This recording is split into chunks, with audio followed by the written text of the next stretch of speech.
My name is Bob Hesse, he introduced me, and this was part of the presentation that I gave, and we're going to kind of mimic a little bit what we talked about. And what I'm going to discuss here is give some background information on how this event took place, then talk a little bit about the informed conscience, and then a little bit about prayer research and altered consciousness. And then I'm going to, actually I was kind of the moderator of introducing keynote speakers in Cuba.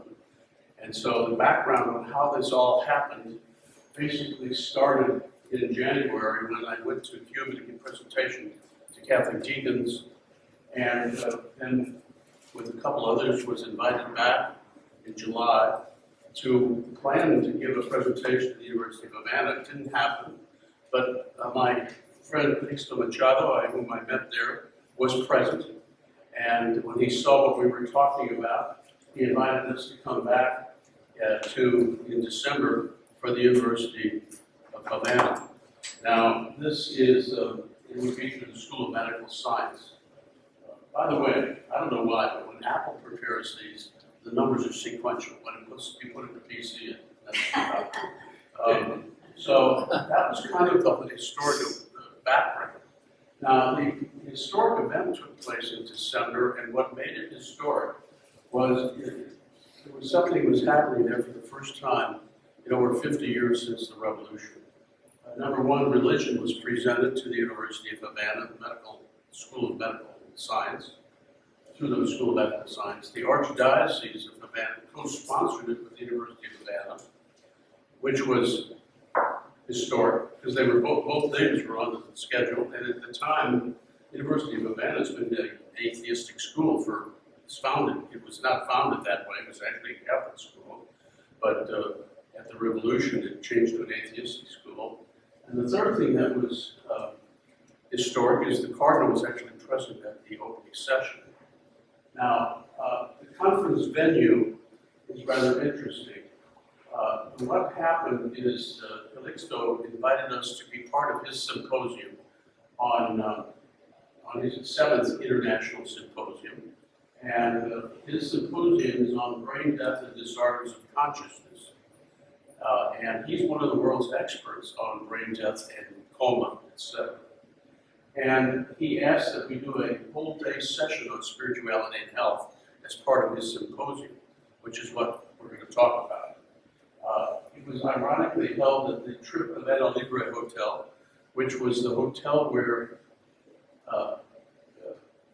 Fidel Castro confiscated the Hilton Hotel, made it his office for the revolution. So ironically, we're there with the spirituality and health. And it was just a few weeks after the Pope's visit.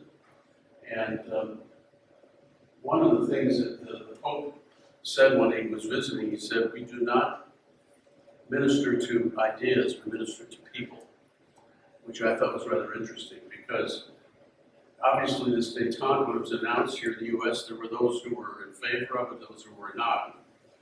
Institutions in favor, not in favor. But I got caught up in this. It was the spirit weaving a tapestry of improbabilities. I mean, when I happened to go there for the deacons, it was just weeks after they had announced the détente. So we were in the middle of it. There are caveats and basically the basis for this spirituality health session were described at the beginning, and that is we're going to try to get this in an interfaith perspective. We're not there to try to convert anybody, and we're not proselytizing. And basically, we're going to present empirical research that relates to religion. In fact, a young lady came up and she said she's a reporter from the paper. I didn't ask which paper because it's pretty obvious the papers there are controlled by the government. But that was basically what I reiterated to her, so there was no concern we're trying to convert anybody. The agenda of the spirituality health session started with the plenary keynote speakers, and I'll talk about that a little bit here. In those videos you can see on this YouTube site, and the emphasis, and then the breakout sessions were in the afternoon, so this was the plenary breakout in the afternoon. And then we taught actually a lot of Christian contemplative prayer to the neuroscientists and the atheists present, which was a rather interesting exercise. And the emphasis was on the research of the effects of prayer of the brain in this section here. So that was pretty much the agenda that we followed. Now, I started out to try to describe and I brought my own Catholic tradition to this, because I'm a Catholic teacher, why this research was important and why religion and medicine have to honor each other's research, if you will. And it leads into a discussion of what is called the informed conscience, and that is to make a decision, a moral decision, you need a working brain, conscience, and conscience and consciousness, which is what I talked about with them a little bit, and informational input, and ultimately prayer. The examples are listed here. I'm not going to spend time here, but basically when I was describing conscience and consciousness, I explained the classic case of Phineas Gage that you're all familiar with. Brain damage to the frontal lobes, he couldn't make a moral decision properly. So clearly the brain is involved. Then I used Michael May as an example of consciousness, who lost his sight when he was about 3 months old. It was restored in his 40s, and he had to have his unconscious brain rewired because he saw his children and his wife for the first time, and he couldn't remember her face the next day. So it was really an interesting case of consciousness and where is it and how is it wired. Then using that as the stepping stone for input. We get input when you're informing your conscience from civil law, church teaching that you belong to, spiritual writings, science, etc. So we chose the one category, and that was science. And that's when I introduced a pre-recorded talk by Harold Koenig. Now, Harold Koenig, you probably know from last year, he was a keynote speaker at this conference. And he was generous in giving his time to pre-record the presentation. We organized this in a 3-month period, and he couldn't squeeze it into his schedule. And so he was amazing. And I'm not going to talk about all the things he talked about, because you perhaps have heard it before. He's the editor of the Medicine and Religion encyclopedia, basically, on the subject. And there was one piece in here he talked about that he felt was earth-shattering, and that was Lisa Miller's research. She collected MRI data that was already existed, and she mined it, and she said basically that there was a connection between the brains of people who had suffered from depression and spirituality. And so she made that connection. And so it was basically it increases in cortical thickness. Now, I'm not a neuroscientist, but keep in mind the venue that we're talking about in Cuba was neuroscience. So this was particular of interest to them. Then I talked a little bit about one of the scientific studies that has been done is on confirmation bias. And confirmation bias, the way the sociological study has been done, you may be familiar with it. They asked people what religion do you belong to, what political party, what race, what economic status, etc. And then they gave them a set of data, 5 supporting their preconceived positions and 5 not. And human beings selectively choose only the data, tend to select to choose the data that supports their preconceived ideas. It's called confirmation bias. We all suffer from it. In the Christian tradition, I would call this original sin. And I always thought original sin was rather a misnomer. The reason I wanted to point this out is because here we've got all this scientific data, but now are we going to objectively evaluate? And that basically led to a discussion on what antidotes do we have to fight confirmation bias? And one is psychotherapy, science, the other is prayer, and I will get into prayer a little jumping off point for introducing a pre-recorded talk by Ken Parliament, who was one of the world's experts on spirituality and psychotherapy. And he, at the Institute, he was a visiting scholar here in Houston for some time. And he also donated his time. Every one of the people that did this donated their time and their efforts because we had no money to do this and we only had 3 months to plan it. Then discuss a little bit about prayer research and meditation because we're headed into the venue and we had to match the venue of this conference with the spirituality and health discussion that we were going to have. So there are many benefits to daily meditation. And the first to really talk about this was Dr. Benson out of Harvard, one of the first, and he's now retired.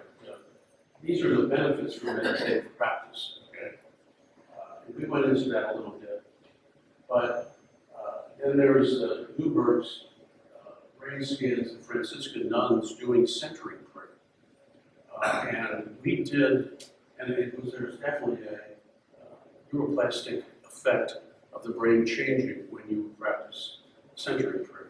And later we taught that very same prayer to the neuroscientists that were either atheists or quiet believers, let's put it that way. So most of the changes in the parietal lobes. So this was kind of getting them ready to see where we were headed in the subsequent talks. And in this prayer practice, the question is it enables you, and in a nutshell, I'll give you the prayer practice. How much time do I have? About 3 or 4 minutes for you? Yeah. In a nutshell, you select a sacred word as a symbol of your desire to be with God. And then when you sit in silence for 20 minutes, as thoughts come, you gently let them go and return to your sacred word. You're saying that you are basically want to be with God even more than your own thoughts. Okay? And so what happens is it frees up the conscious mind and allows the unconscious mind to unload. And then, this is a quote from Augustine, "I cannot grasp all that I am." He was one of the first to really kind of imply there was this unconscious, but of course they didn't have that terminology. And there's a lot of stuff in that unconscious, good and bad. And in fact, if we had consciously breathed, we'd die, I think probably tonight. So there are 2 types of prayer, and the focus in this was they were both methods of unloading the unconscious to deal with the confirmation bias, and that contemplative prayer is what we were going to talk about. And this Salas, who's here, is going to be speaking later on discursive research, which Dr. Boland's was the brainstorm behind getting this done. So I'm not going to go through the guidelines here, I'm running out of time, but basically these are the guidelines to the prayer practice. Okay. These are the guidelines, the symbol, confirmation bias, put up with the position, thoughts and return, and gentle readjustment. And so this is not critical. But there were anecdotes that I have observed when I teach this. PTSD patients remembering something that happened to them because their unconscious is unloading. Okay? And so these are just some examples. Okay? So the altered states of consciousness, interesting, Max Planck said, "I regard consciousness as fundamental, I regard matter as derivative from consciousness." We cannot get behind consciousness. Everything we talk about, everything that we regard as existing postulates consciousness. So this isn't just for the neuroscientists. We've got a Nobel Prize winner for quantum theory talking about it. And you can get into altered states of consciousness by various methods. But the one that was interest of us here was contemplation, which we were teaching, and Machado's experience with near death. So you can see where this might be headed as we get into this this discussion. And mystical experiences have been reported throughout the centuries, and they're very common. They have common descriptions, so it's not something new by any means, and these are the mystics throughout the century. And these mystics appear in all different religions. And then Albert Einstein said the most beautiful emotion we can experience is mystical. So even Einstein was starting to realize this aspect. And William James, our present consciousness is only one out of many worlds of consciousness that exist, which worlds must contain experiences which have meaning for our life. And then he gave some attributes of what these mystical experiences are about. He was one of the first actually to start describing them. I'm going to have a slide that will add that up. Roger Penrose, who was Stephen Hawking's one minute. Roger Penrose, who was Stephen Hawking's assistant, had this to say: consciousness seems to me to be such an important phenomenon that I simply cannot believe that it's something just accidentally conjured up by complicated computation.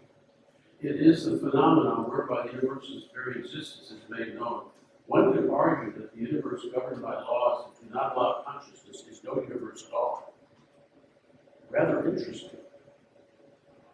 So, if you compare the anecdotal descriptions of mystical experiences near death, they're very similar. Very similar. And timelessness, wholeness, oneness, outside space and time. And then I added this one because the singularity at the beginning of the Bang Bang is also described in very similar terms. It's dimensionless, it's got zero entropy, which means that it's perfectly ordered. I think that's rather interesting, and that's where Penrose is referring to, in a sense. He was leading there. So this kind of launches us into the other presentations. Right. Thank you.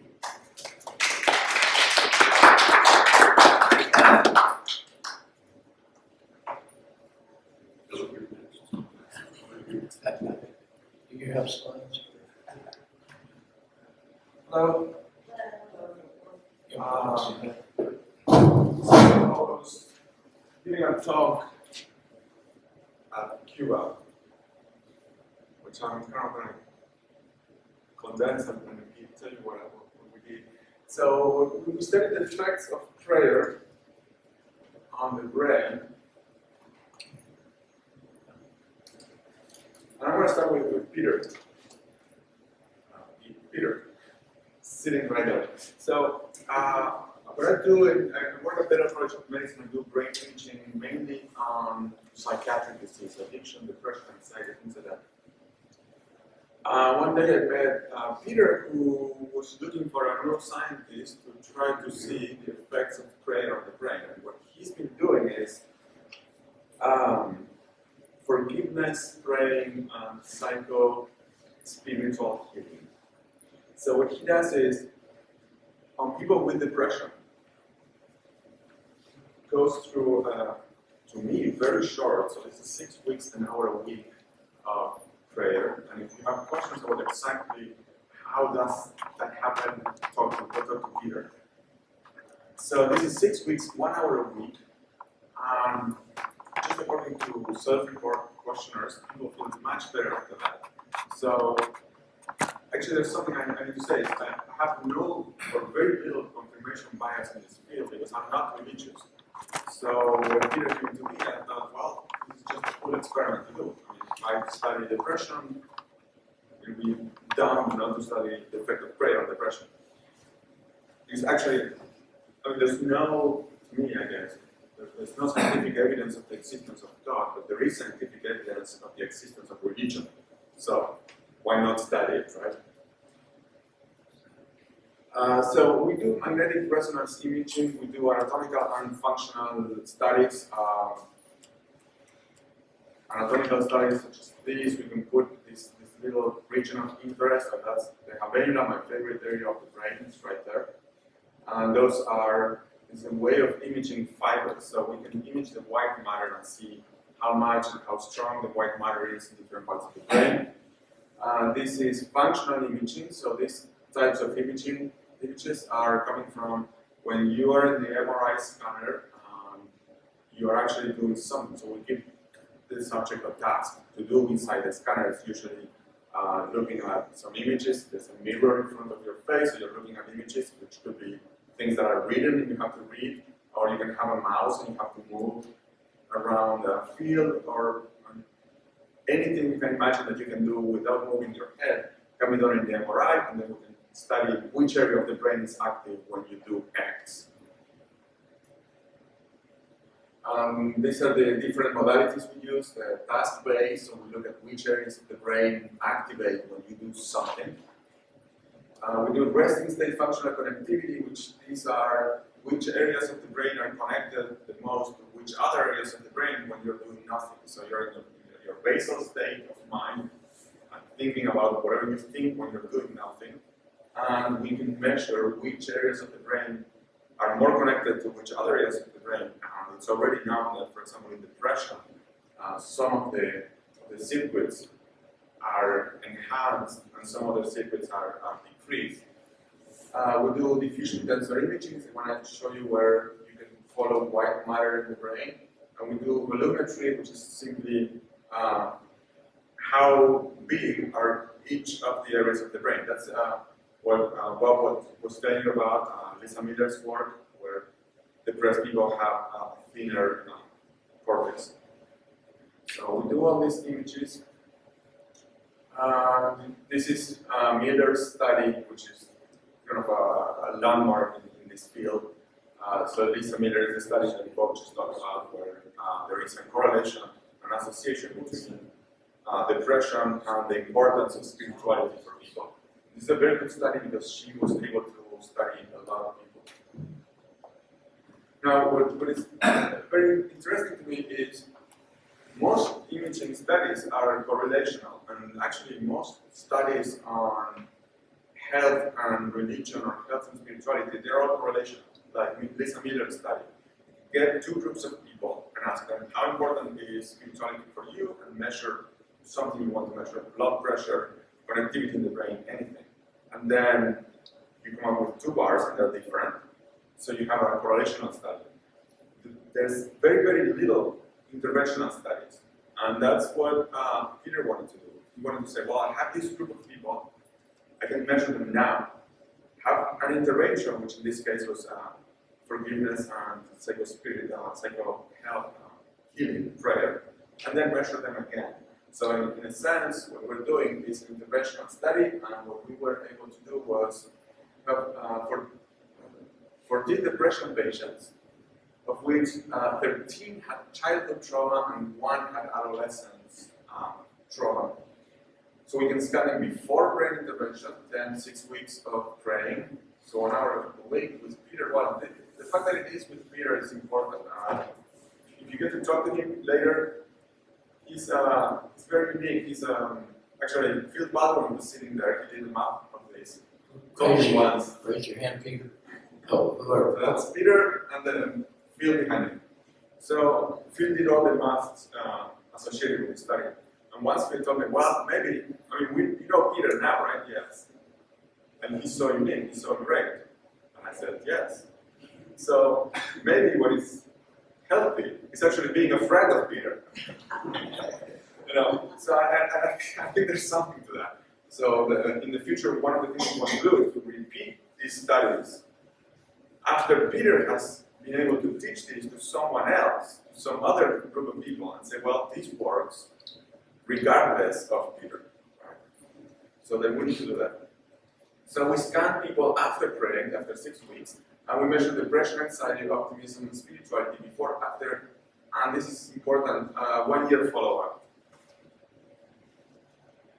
And this is the clinical data. So this is how much the depression scores, and the red line is the average of all the people, each one of the people in the study.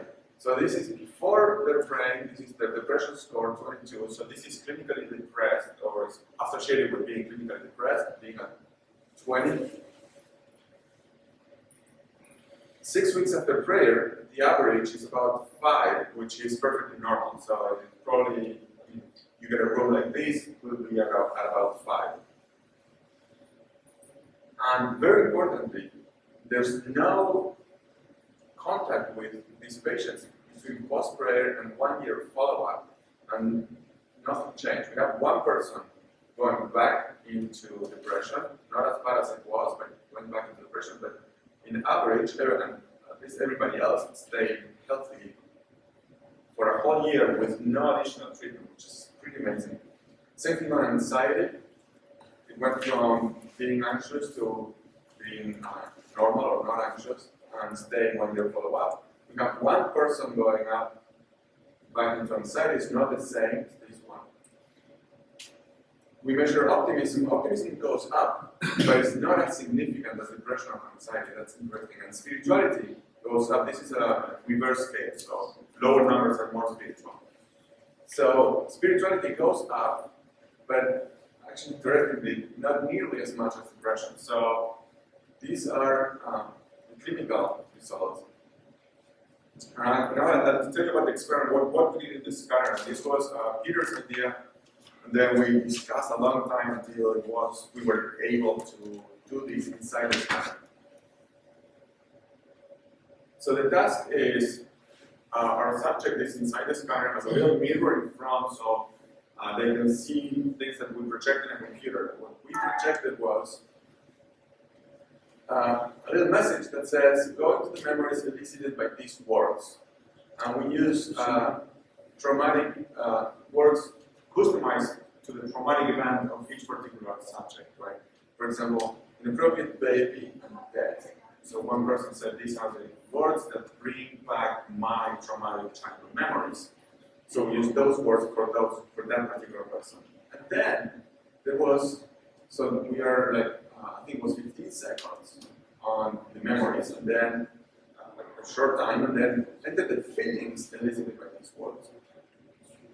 So then you exit, and then there's a neutral memory and feeling. For example, your shoes, how you feel about your shoes you're wearing, or what you ate last night, which shouldn't elicit, any traumatic experience. So there's an fMRI, functional MRI session 1, then prayer once a week, and then we scan again. And this is a description of the experiment about memory, bad feelings, exit the memory and feelings, neutral memory, neutral feelings. The reason why we separated by memory from bad feelings is that Peter, of course, he talks to these people, right? They're praying for weeks, he knows them well. And what the subjects tend to say is, I remember trauma exactly as I remembered before. It's not that I forgot about it.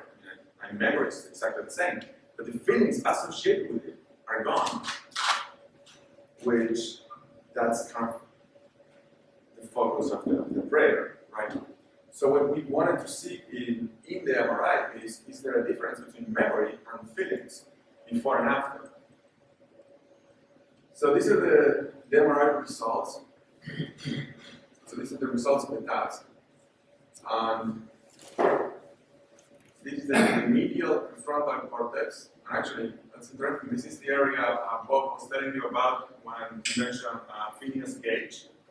There was a picture of this guy with no eye because a rod went through his brain and his personality changed completely. So the rod in Phineas Gage case entered through the eyes and went through this area. So a lot of what consciousness is and why you behave the way you behave is in this area here, the frontal cortex. So what we find is that during what we call the bad block, so we put together bad memories and bad feeling as a bad block to have more data. So during this bad block, you have more activity in the middle prefrontal cortex after you pray than what you had before you pray. And what we think this might have to do with is the fact that the prefrontal cortex is kind of the smarter part of your brain is on the front. It's the one that takes the longest it took the longest to evolve, and it takes the longest to develop in humans. What we think this might be doing is putting cognitive control over your emotions. So the prefrontal cortex talks to the cingulate and some other areas of the brain, and it gives a context, a cognitive context, to whatever emotions you have. So what we think is that by having the prefrontal cortex more active after praying, what the prayer did to the brain was allowing this brain to have cognitive control, so high-level brain function control over the emotions, which didn't happen before. The second one. Okay, yeah.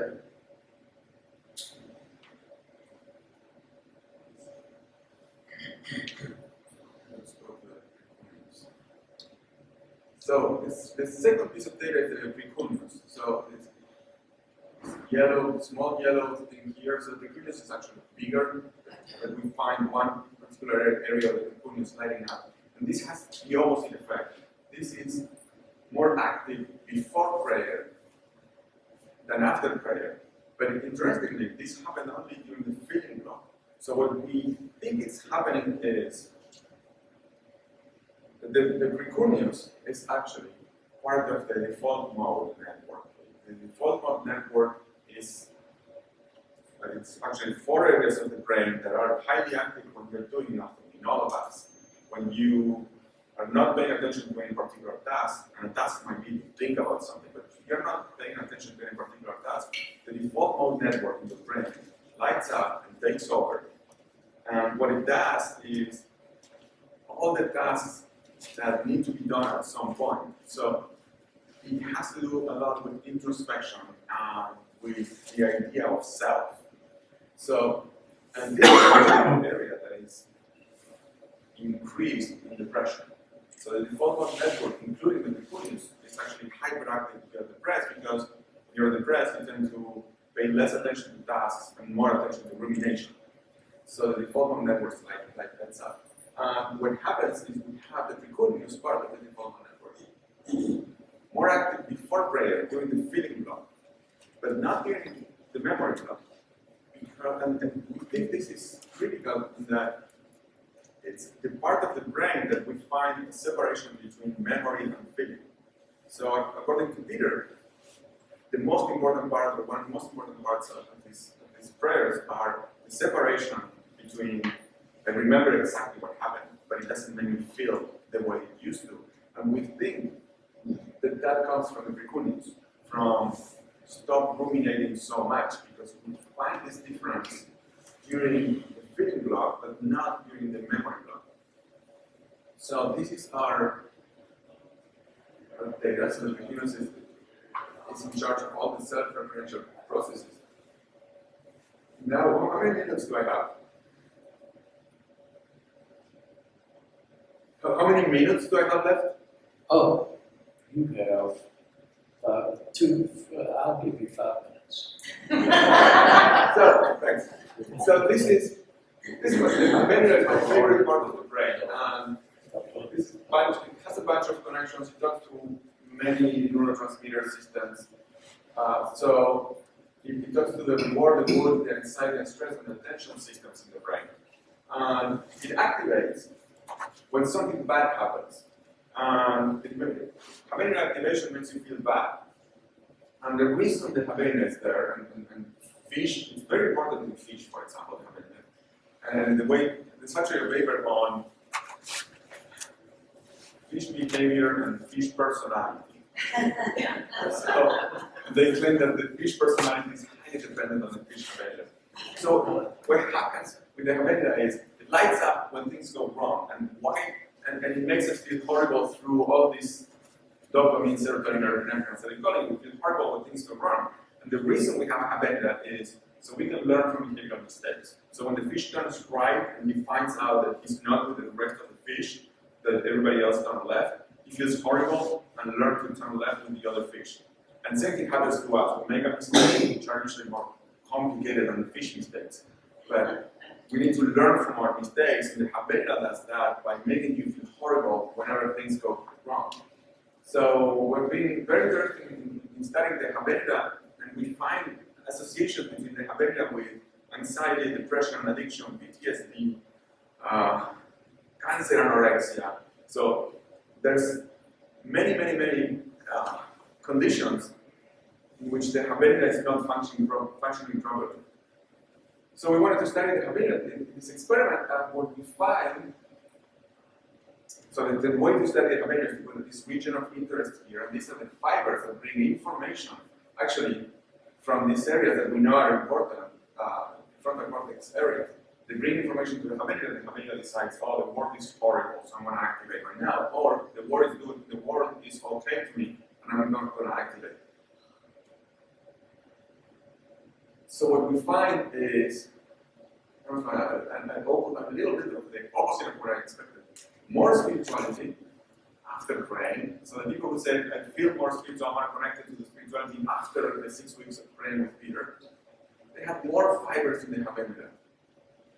And more fibers could indirectly tell you, oh, the habendula is getting more information about the world, so it's going to activate better when things go wrong. So what we think that happens, and we have some data that argues the same in some other illnesses, is a stronger habendula, more fibers, it's actually a good thing.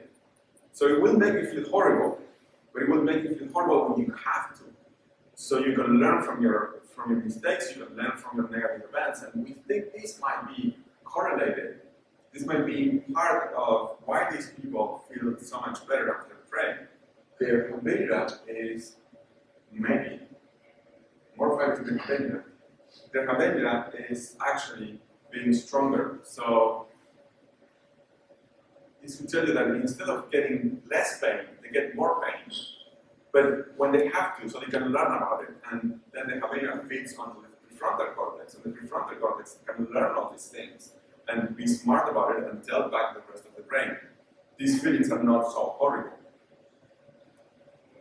So the conclusions are that at 6 weeks, this coercive brain intervention is enough to decrease depression and anxiety scores and changes in precursors, which is self-preferential, medial prefrontal cortex, which would put cognitive control over emotions, and the habendula, which is the processing of negative effects. This is why we need to keep studying. So there are several problems with this study. One is for T patients, it's a very small sample, and we need to really work on getting more subjects and do this again. The problem is this is very expensive. Another problem is patients were Christians to start with. We actually, well, not we, Peter recruited them on churches. So this is a very biased sample, which scientifically might be a problem, but if we find a way to help Christian depressed people, I'll take it.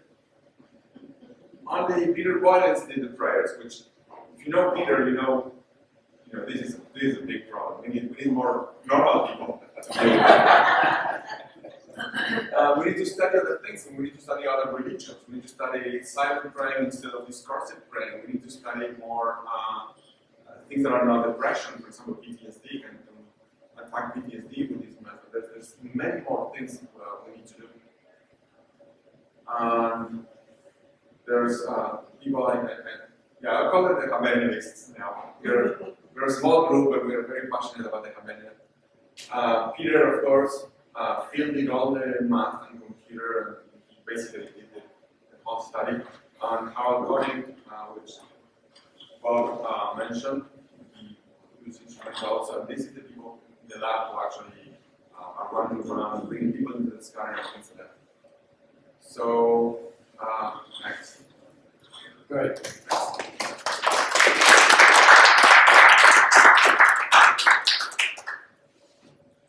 Come out here from Calixto, from Cuba.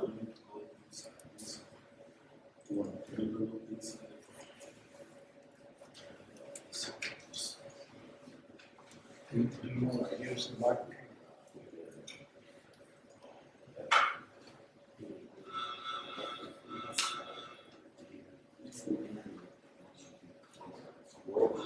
Good morning. First of all, I want to acknowledge Professor Grant, the rest of the organizing committee. Can y'all hear okay? No. Yeah, I didn't think so. I acknowledge, well, I didn't want to talk as a Cuban, I'm doing that. I want to acknowledge Professor Grant, the rest of the organizing committee, to give me this unique opportunity to be here, and to my friend and brother, Professor Robert Hesse, to support my travel stay here. And he has shown me that Texas is a different country in USA. I was listening to the primaries to this presidential election. I was expecting to see his name, and I would vote for him, but Texas is a separate country. Then we held the International Symposium of Brain Death in Havana last December. The first one was in 1992. And something that you will see now is this in USA, in Cuba, excuse me, Havana. All American car full with American citizens. We love that. And this was the session, the spiritual and health session that Professor Hesse organized, was unique after more than half a century. This is the cardinal, and this is the great Robert Hesse, and and this is my family. This is my grandson that married his grandfather. And if we are going to talk about, because Dr. Salas talked about an experiment in normal brains, but we need to know if what happens in damaged brains. And therefore, if we're going to study the anatomy of a brain injury, you need to study both the gray matter and the connection, what he called PTI, tractography, connectivity, the cables wired in the brain. And for example, we have done this. This is a 3D reconstruction of the brainstem, a normal subject, and a PDS, very state patient. And this is something that we can do, doing 3D reconstruction to see where the lesions are in different separate brains. And this is another way we can see, and then, we can play. One of the things that Dr. Ramiro Salas said is to study the brain connectivity, the cables.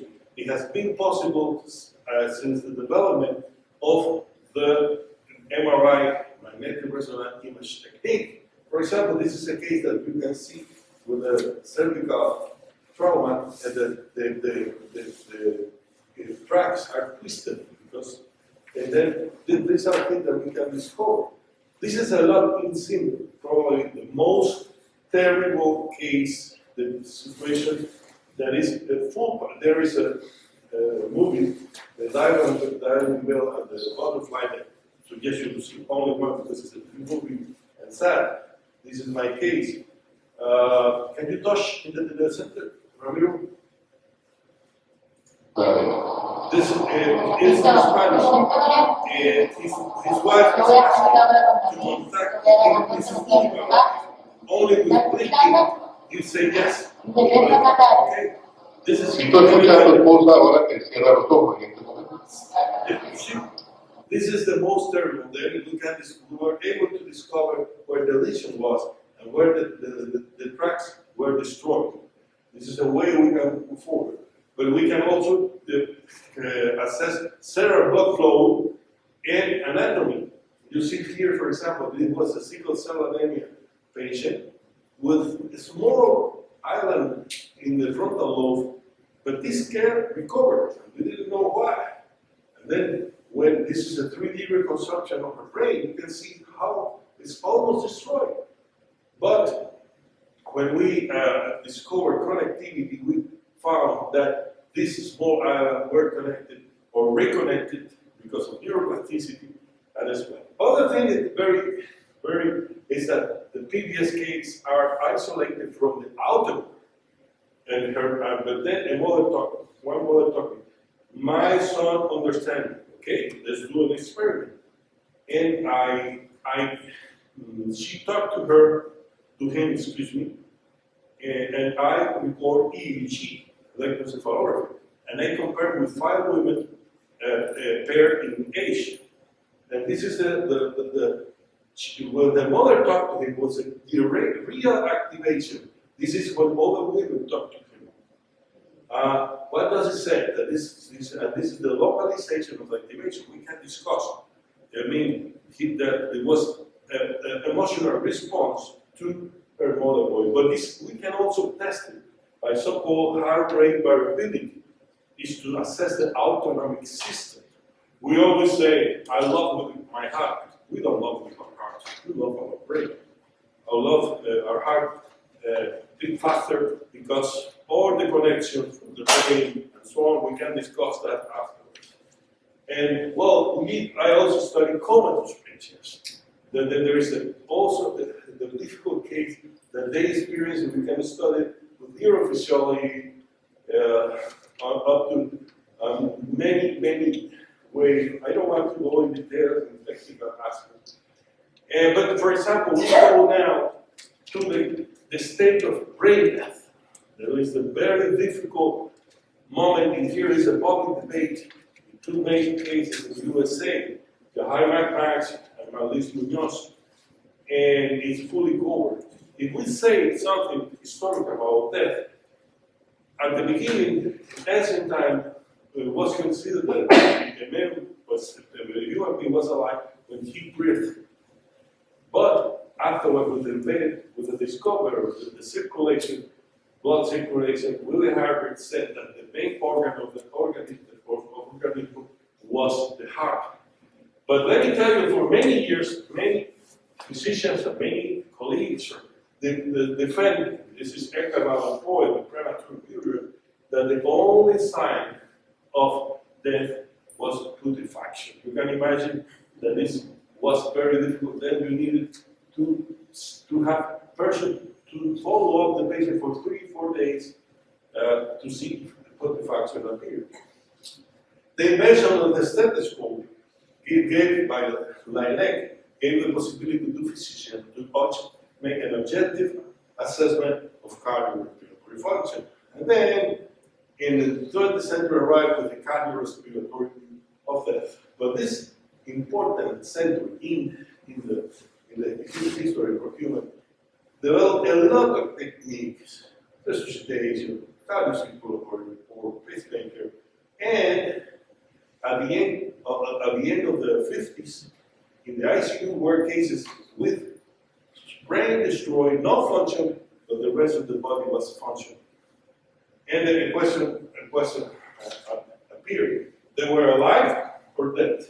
It became a new concept. For example, we used the French contribution in Lyon and in Paris that gave the concept of brain death as death individual, even if the heart is beating. There are many clinical and ancillary tests, criteria, there are a set of criteria to study, for example, the reversible cessation of cerebral blood flow or reversible loss of bioelectrical activity. This is an EEG of a brain dead patient. And also this is a transcranial Doppler of it's showing the pattern, but no flow, no intracranial circulation. And this is a very special case I have been studying that was declared brain dead. And then after 9 months, I was called as an expert, and I discovered that this girl had preserved intracranial structures. We went further, and she had preserved EEG. We went further, and we studied heart rate variability to study if her heart changed for her mother voice. And these are the heart rate variability variables that were present. And the main issue, the most important issue is this line means the moment when this is a basal record, no stimulus. And this is when her mother talked to her. She was responding to her mother's voice. Is that an auto? Is that and then, for example, this is the comparison of heart rate variability variable in the typical brain death. And then I conclude that this girl was not brain dead because she had all the signs that she had. She had preservation of function in the entire brain, including the cerebral hemisphere and the brainstem. It against the American Academy guidelines of brain to diagnose brain death.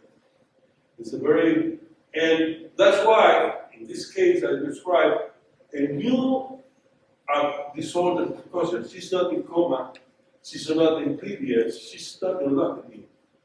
She's not brain dead. Therefore, I submitted a paper proposing a non-classified disorder of course. We go in this, and that's why this, what I'm telling you, is a new statement of disorder of course. This is more technical discussion that I want to say. But this one is perfect. There is a cardiac arrest, 911, Professor Grant called 911, and the reanimation begins very soon. It was only 30 minutes. Nothing happened in the brain. It was fully recovered. Again, this is another case, a cardiac arrest, but in this moment it was 4 minutes. Then the brain begins to have some slow lesions, ischemic lesions, and so on. Then another cardiac arrest, and in this case was 11 minutes.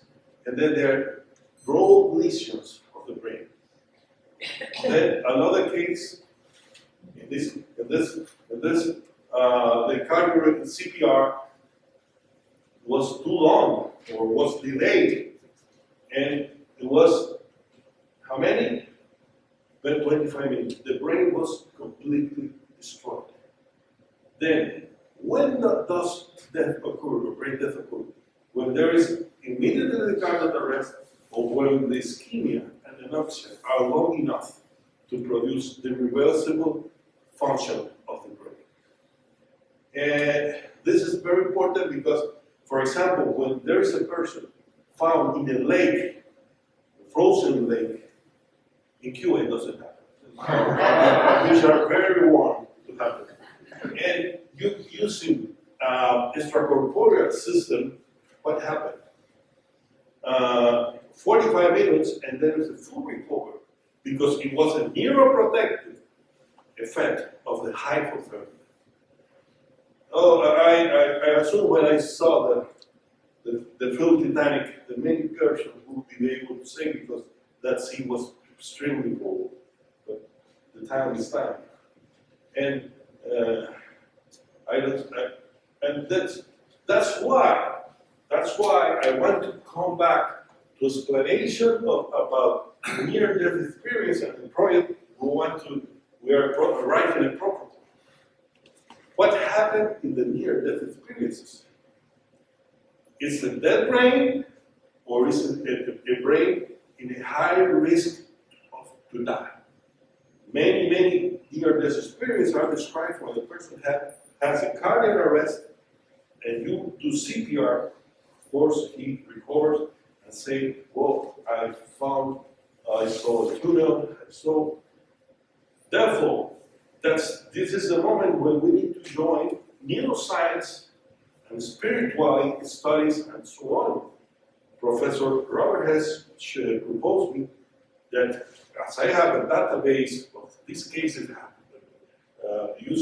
been studied deeply in anatomy, function, and they have told me about near-death experience that we need to compare what happened because something happened in the brain. But the near-death experience occurred when the brain is in a high risk of dying. The explanation we give that is probably the closest moment to God is a second discussion, already said by all of us. But in the case of neuroscience, what I can affirm that the brain in this moment, the brain is still working, but with a high risk of dying. That's why we are discussing Dr. Salas, Professor Rob Hesse, Professor Peter, to go to write protocol of exchange to study the near-death experience in both, because all these near-death experiences are mainly analyzed that with surveys, what did you feel, what did you see, but I would like to combine both to see in neuroscience what we can find. Of course, it's very difficult to study a patient, a subject with a cardiac arrest inside an MRI machine. But we can do it using all the technique and the professional and so on. I mean, we can't study from this neuroscientific point of view the near-death experience. I have done that. And that's, and also you can combine with the spiritually and prayer ways to do. As in depression, we can discuss afterwards. That's all, and I expect for you, Professor Robert Hesse is trying to organize a next meeting in Cuba, and I expect to welcome Professor Garland, Professor Bowen, all of you.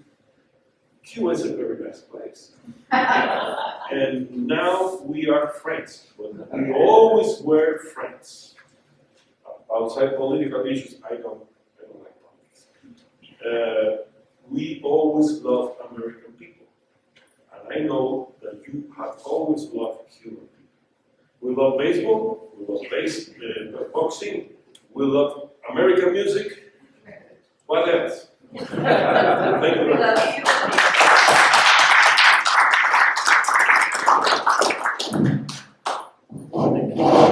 We have time for questions, almost 15 minutes, so can we hear from you? Any questions? Yes, please. In the study that you did about prayer, in the follow-up for the year, was there a question of whether those people had continued some form of prayer, or was that not asked? The fact that their depression and anxiety went down? What was the relationship of anything that they had learned about prayer that they then incorporated into their lives? Peter, you can answer that better than I can. Stand up and speak loudly. Yeah. Stand up, so you project. Come on. Come on. An interesting thing that you did with the prayer, memories, persistent, now they're separated from the emotions. Now people, because of that connection, have thought patterns that are unhealthy. And so you have to be able to change those thought patterns. So what we taught them to do is how to meditate. So it's a form of mindful meditation. So in other words, they would go to a scriptural passage. We helped them identify this. Because some of them weren't that fluent in the Bible, that counteracted their existing thought patterns that were abnormal. They're based on that traumatic memory. And they would meditate on this, and in the process, their thought patterns would change. And so they actually, so this is, I think, a very key point.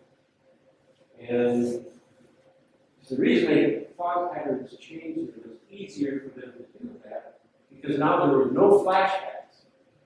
They could go back to those memories. They were emotions, they were gone. So they could stay on track, and they became different people. And so an example of that, we explained one of the clients as an example. She was teased horrendously in school, and by the whole class, she was termed to be a river rat. And this really affected her adversely. Now, after 1 year, when she came out of that, she was fine. But now 1 year later, she came, and as you saw in that graph, she was still normal. But in talking with her, she said, "Oh, yes, what I did, I purchased a condo.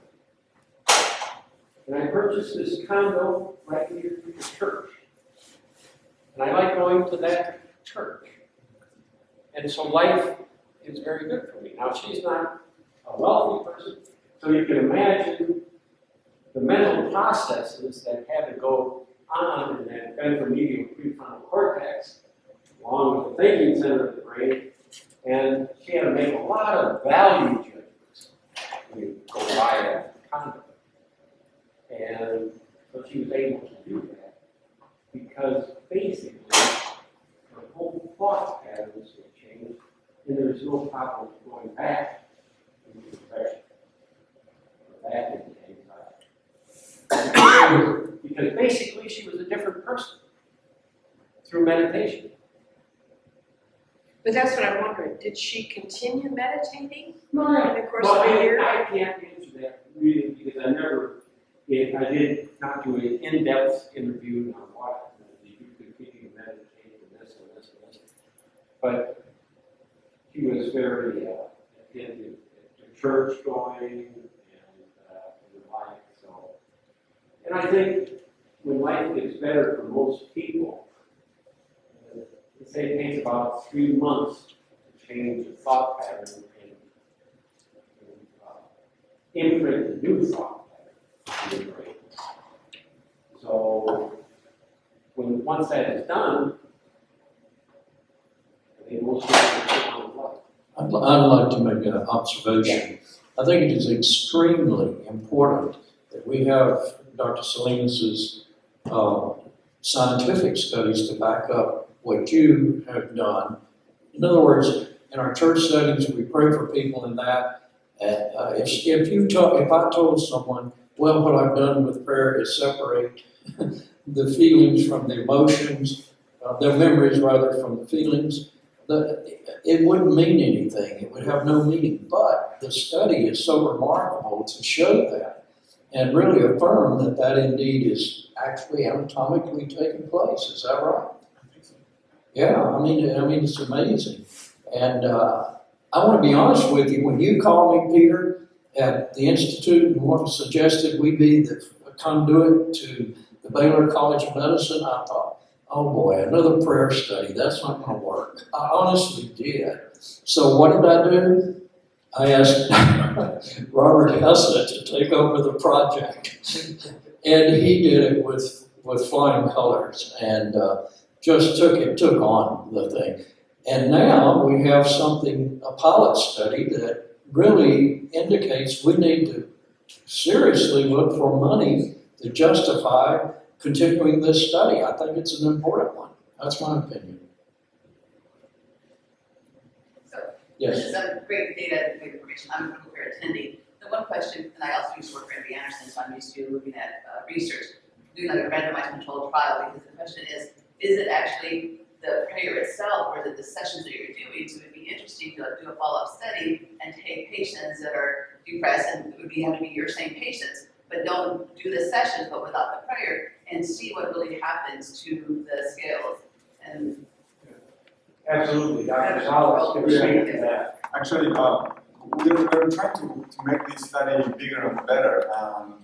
There's a number of controls that we couldn't do, right? All this was funded basically by Peter. Scanning people is very expensive. no, I know. So there's many things we could do. We could do a time course, right, and see when these changes happen. There's many controls that we need to do. Yours is one of them. Yes. I want to talk about this. Yes. Dr. Salas told me that they want to do bigger samples. I would suggest, for example, to make pair in gender and age different group, but only with prayer, other with conventional psychotherapy, and other using, for example, of inhibitor of serotonin reuptake. I mean, antidepressant drugs. To compare 1 month, 3 months, and 1 year, because it's important. At the end, when he was talking about the medulla and so on, the brain produced an inhibition of the pressure. It healed the pressure. Yes, and then we can ask ourselves, do we need to use antidepressant drugs, or brain is more effective? This is an important question, because antidepressant drugs are also very expensive. And there's something, but I would love to compare different groups. But it's, And you probably have to separate out the groups of depression too, the people that are bipolar. but yes, There's another, right there, sir. Maybe I'm hopefully understanding this correctly. Originally, I thought the changes that took place after the prayer meditation had to do with connectivity. But from what I'm understanding now, that through the brain plasticity, you're actually increasing the number of fibers. There's an anatomical change as well as connectivity. Is that correct? Yes, actually, what we find is what we find is changes in brain activity. So that yeah, you can call that plasticity. So these areas of the brain, prefrontal precuneus, that are more or less active when you're thinking about these issues. So the thing is, for that activity in that area to change, connectivity has to change also. And connectivity can be seen as functional and anatomical, right? So the piece of data I show about the habecula, that's anatomical connectivity. You're actually, it probably doesn't mean you have more fibers, but it might mean that the fibers that you have grown a little bit. They might be better covered in myelin. We don't really know exactly what DTI measures. So we can see these fibers. Actually, what we can see is a representation of those fibers. So we know they changed. We know they're a little stronger than they were. So, and that has, I mean, chances are that's correlated with changes in functional connectivity, right? So that's something else. I mean, we've been studying functional connectivity. The data is not as clean as the data I showed today, so we need more subjects and we need to do more studies.